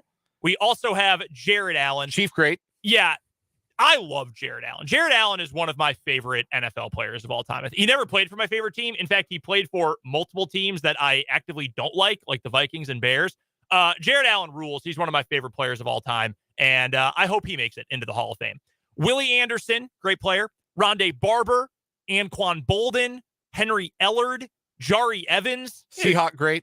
Good player. I don't know about Hall of Famer, though. London Fletcher, Dwight Freeney. Seahawk great. Great player. James Harrison, Rodney Harrison, dirty player. Devin Hester. Seahawk great. Put him in. I forget he played for the Seahawks. He had one really good return for that. I think he returned a punt for a touchdown in a playoff game. A playoff? Oh, I didn't remember that part. I think it was against... No, he did, and it came back on a flag. It was against Atlanta, and it all went downhill from there. Torrey Holt, Andre Johnson, Albert Lewis, Robert Mathis, good player. Darrell Revis. Chief great. Shoe-in. Folks remember Darrell Revis with the Chiefs for one play in particular that shall live in infamy. Steve Smith Sr., Fred Taylor, Joe Thomas, he's going to get in. Zach Thomas, Hines Ward, another dirty player. DeMarcus Ware, Ricky Waters. Seahawk great. Reggie Wayne, Vince Wilfork. I think Vince Wilfork was a really good player. I don't know if he's a Hall of Famer, though. I think he might be a Hall of Famer. So? I would not complain if he is. He's a really good player. Go ahead and finish the list. And then the last 2, Patrick Willis, who I believe should get in, and Darren Woodson. I'm surprised Darren Woodson's not already in. So, honest to goodness, all 28 of those guys are probably Hall of Famers. It just takes so long because they have a limit on how many guys they can put in from the modern era in a given year. And it gets to be a logjam, which like Henry Ellard probably was considered a shoe-in when he retired. And now you look at his numbers and they're pretty pedestrian when you compare them to like other receivers that are on the list. Like if you just looked at the stats, you'd put Ellard probably behind Anquan Bolden and Andre Johnson. But you have to consider the context. Yeah, you do. You have to consider the era for sure. The guys on this list to me that stand out is like, oh, I don't even have to think hard about this. I don't even need to look at their Pro Football Reference page. That guy 100% is a Hall of Famer. For me, that list is Darrelle Revis, Joe Thomas, Patrick Willis, DeMarcus Ware, Dwight Freeney. Those are the and Devin Hester. Those are the 6. If I can have 6 from that list of 28, those are the 6 that are slam dunks for me. I would not argue with you on any of those. I think all those guys belong in, certainly. And a few of them are easy. Like Joe Thomas, he never won anything, but he was the best offensive tackle in the NFL for quite a while. We have a text from the 785 who says Reggie Wayne for sure. And Reggie Wayne to me is an interesting case because for a lot of his career, he wasn't the best wide receiver in his own team. Right. I think Torrey Holt is another case like that, where like if Torrey Holt had been the man in his prime, for sure, we would probably think about him differently. Isaac Bruce is in, though, isn't he? I want to say he did get the call. I can look that up right now. I think Isaac Bruce eventually did get the call. Yes, he is. He is in the Hall of Fame. Okay, that's what I thought. So, and I think the guy who overshadowed Reggie Wayne in Indianapolis, whose name we can't say because we don't want him coming after us. Like, you don't want to mess with that guy. Just pretend you don't know who he is. So that is your list of semifinalists for the Hall of Fame, for the Pro Football Hall of Fame. There's some good names on that list, man. There are some really, really good names on that list. There for sure are. One last one for me real quick here on the Blue Dot of Kansas headlines. In a sure sign that things are going great for the Los Angeles Rams this season, as if their 3-8 record didn't make it obvious what kind of year they're having, they waived their leading rusher today. Darrell Henderson Jr. was waived. He played just 4 snaps in Sunday's loss to the New Orleans Saints, with head coach Sean McVay saying that Henderson felt a twinge in his knee in the pregame reps. Henderson ran for 283 yards on 70 carries this season for the Rams with 3 touchdowns. He was the leading rusher in the 31st ranked rushing offense this season, and he is a free agent. Anyone can have him. I think a lot of teams should go after him, to be completely honest with you. He's a really good player. Well, he's a very solid player. He is a very solid player. I don't know if he's really good, but he's very solid. The Denver Broncos are putting that island of misfit running back toys together. They waived Melvin Gordon. They've now got Latavius Murray and Marlon Mack as their top 2 running backs, with Chase Edmonds getting hurt. Yeah, so why not? Darrell Henderson Jr. seemed to fit right in. Why not? By the way, this is totally unrelated, and we'll get through this really quickly. The Dallas Cowboys just tweeted, "It's your move, OBJ." Dak Prescott shared part of his pitch to Odell Beckham Jr. and why he wants him in Dallas. It's always weird to me when official team media is like, hey, let's recruit a player. Right. Yeah, that's super weird. That's like mega tampering. I don't know how it's not, to be honest with you. That does it for our 580 Sports Talk headlines, brought to you by Blue Dot of Kansas. Go check our friends out online at bluedotkansas.com. We've got to take a quick break. We'll wrap up this shortened edition of 580 Sports Talk next with the final word.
Time for a quick final word before we get out of here for K-State Hoops. Dan, you're up first. Well, this is my final word before Thanksgiving, as whether or not we have a show tomorrow, I will not be a part of it. I am embarking on a journey with my wife back to Colorado, see my family for the Thanksgiving holiday. Haven't seen them since the wedding earlier this year, so excited for that. So anyway, from me to all of you, have a very happy and blessed Thanksgiving. Enjoy the time with your family or your friends or whomever it is that you spend this time of year with. Be safe out there if you are traveling. Make good decisions. Enjoy all the football and the college hoops, and enjoy turkey, because turkey is actually good. And I will talk to you all on Monday. Have a great Thanksgiving, everybody. Real quick, are you a white meat guy or a dark meat guy? Both. Yeah, okay, good answer. I would, if I only got one, I'd pick dark, but I like both. You can't go wrong with both. You know, as I've gotten older, I think I've started to appreciate the dark meat a little bit more, but I like them both, especially with a little bit of gravy. Yes. You don't need Gravy to on overdo turkey. it on a gravy, just a little bit of that gravy. So good. So good.